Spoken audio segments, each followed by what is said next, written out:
Okoye Bafia. Okoye Bosodemia. Amina Gabang. Good morning, Keki man. Good evening, sir. Ibonyo Katie. Am I back to Agamba? Back to Gamba. That it told no Katie now. Your son and Bokoye, Neji Nando. Am I Joker artist, Joker is safe. Now wow. That's I'm only man okay. Can you man okay now? In another ages paint industry, home pride paint. Ito no check ito na Lagos. Abana Lagos. Ito na aba. Can you man okay? I'm my uncle August. Can handle it in cookies close to church. Agazi. Are you is your house more to IKB side or more to No, the fence between that cathedral of Joseph and their house is the same fence you see. that means your house is close to yellow Machero, Ojinike, Onyeka Fana, South Africa. Do you know Onyeka and Nonsona, South Africa? Yes, I'm here. I'm from Nonsona, December, January. Okay, well, I just wanted to confirm that. I mean, I don't know about Katie. I'm going out for now, but I'm more big Katie. You go in and for Mbe, more about the only equivalent Katie.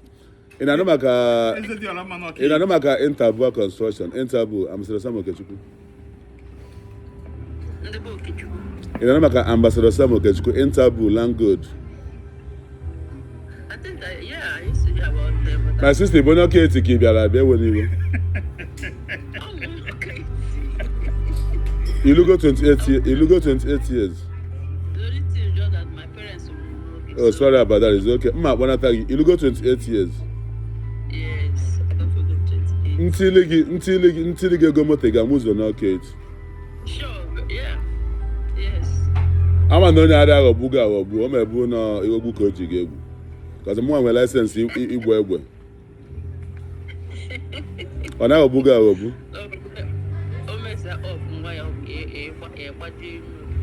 Each young in America self a man that has a blank. Anyway, so bad. Three are together. So bad the Lasha is an honor to meet you. You want to eat? Yes. Yeah. More okay, teacher. Obviously, the familiar with honestly, parents Gano. Obviously, familiar with P Square and Timaya and Plantation Boss. My brother Butochko co-sponsor. Then open parents again. They might know my uncle, former president of Aegis Paint Industry, Gospel Conco. On I get better from you. Your mother Bono Katie. My mother will okay. Guess on it. Oh, okay, we wouldn't even wonder why. Guess on them, your mother. Ezembuku. That means not say Ezembuku be your uncle. Oh, my neighbor father there. I'm on your mom. So we keep telling everybody about it. They go one go okay no go again. My sister check you go for mom. There's only Ezembuku ni go well. The house is more of Ebana Busefi, more of Newi boundary. Close to that place, but their own is to inside. I know. Ezembuku is close to Cabo Plaza. Igafe for Newi Ebana Elisiu. Is that the capital of you? Yes. Nonsense Zembuku was my classmate in primary school. When able to Zembuku then why? You know, Papa na level manya Albano before. Well, it's okay. It's an honor to meet you. You see Keshak, in a go work in a law. Gini go na school. Business management. That's good. Emma Aquamia. Yes, but I'm Everybody came IKB.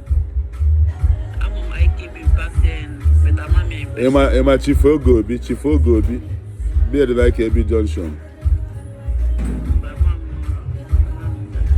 My sister, and I got a meeting okay in Lagos when you were one name okay. I'm not easy. I'm not So ị na-alụ ọrụ kịta ka ị na-azụ afịa? Ana m azụ afịa m. Akwụsịrị m ọrụ na-eme business. Gịnị ka ị na-ele, akpụ ụkwụ ka ọ zobo ka ọ point and kill? Ana m ere perfume then nobody estate. Ka ebe shop gị dị na trade fair? Ma na Lagos Island. Mụ amabeghị Lagos Island. Anyway, nke ị na-eme na gazi gị ma gbada na-ele cosmetics na Balogu trade fair. Mana ebe etu onye nke gị so Balogu ka ị nọ na ma gbada na Enugu Plaza. Even enyi m nwoke nwere sole proprietorship for iship Clear Essence. Do you know Authentica pomade? Okay, Ibagwa Authentica. You know about Authentica pomade? Yes. Okay, Ibagwa bụ my cousin brother. Onye ọka eti papa. Ịma na Okibagwa bụ onye ọka eti. Okibagwa obi Spain, father Toby Spain mechaa fa nwee nsogbu batazie mmepe cosmetics fa obi Ajero Estate. Well, it's an honor to meet you. Mụ na enyi gị nwoke feel yesterday, so nke ị na-eme ijisi ike mana ndị ọka eti adịghị efu na mba, ịghọtago? Exactly. Well, God bless you. Thank you. Yeah.